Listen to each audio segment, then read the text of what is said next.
Hi there, welcome back to my channel. My name is Dagny. In today's video, we're going to do three new exercises for small spaces. The first exercise is great for balance, pivoting, coordination. We're going to keep it super small. So what we're going to do is have our standing leg and a free leg. The free leg is going to be right in front of us.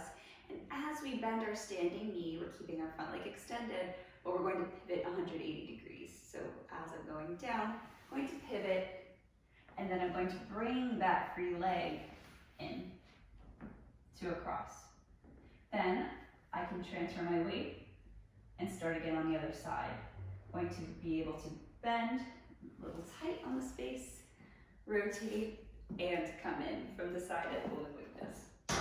We're going to extend and push down. When I'm extending, I'm not collapsing, keeping nice posture and extending forward. At the same time, I'm pivoting 180 degrees, and then I can take it, and then I can take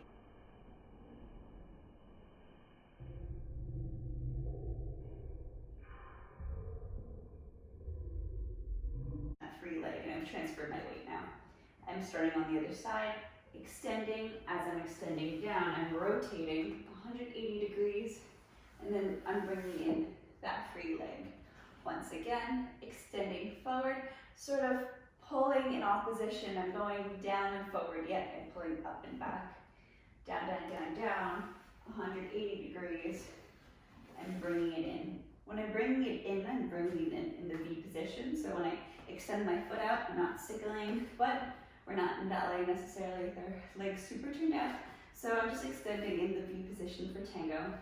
And when I rotate 180 degrees and I bring it in, I'm not stickling my foot to bring it in. So it's not looking like this.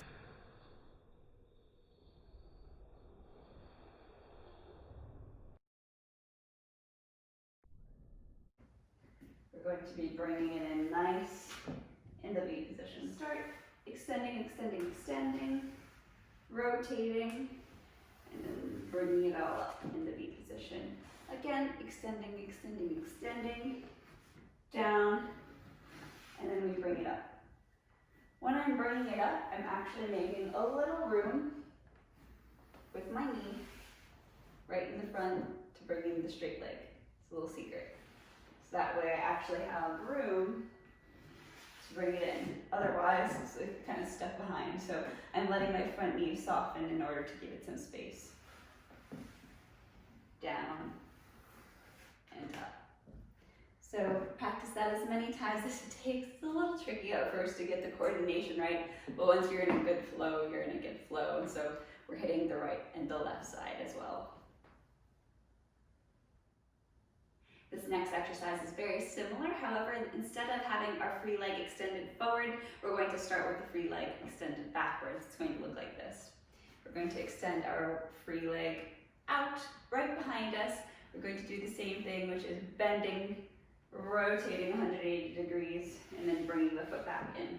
And now we can change the weight. We're going to be extending down and bringing the leg back in. And once again, extend and rotate, bring it in, extend, rotate, and bring it in. Some things I'm thinking about when I do this, I'm extending back, and even though I'm drilling down into the floor with my standing leg, there is no weight on that back free leg. So I'm drilling down, stable through the big toe and the second toe. I'm rotating 180 degrees.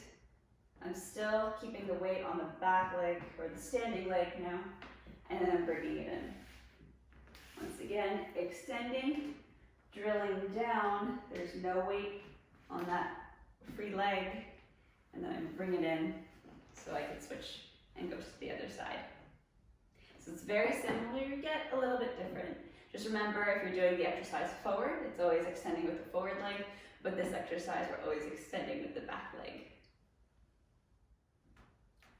Our next exercise is a balancing exercise. It's going to be a little bit like an ocho, but instead, we're going to make it just a little bit harder by lifting up the back leg.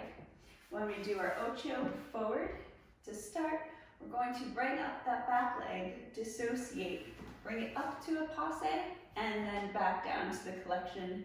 and we can start the ocho again. So we're just creating a little bit more difficulty for ourselves, woo, to make it nice and smooth and go around. So once again, we're lifting up the back leg, dissociating, and bringing it to the collection in the V. Once again, forward ocho, bring it back, rotate, and down. This is super tricky, and it's really helping you to think about coordinating the dissociation to help get you around for the ocho, so you're not using momentum to swing yourself around. So really think about the stability. It requires a lot of attention to the core.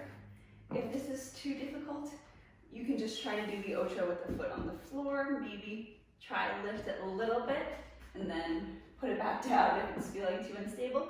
But you can try to do this lower. You don't have to lift up your foot so high. And then work to build up the height as you get more comfortable doing it. Definitely give these all a try and let me know in the comments how you liked them.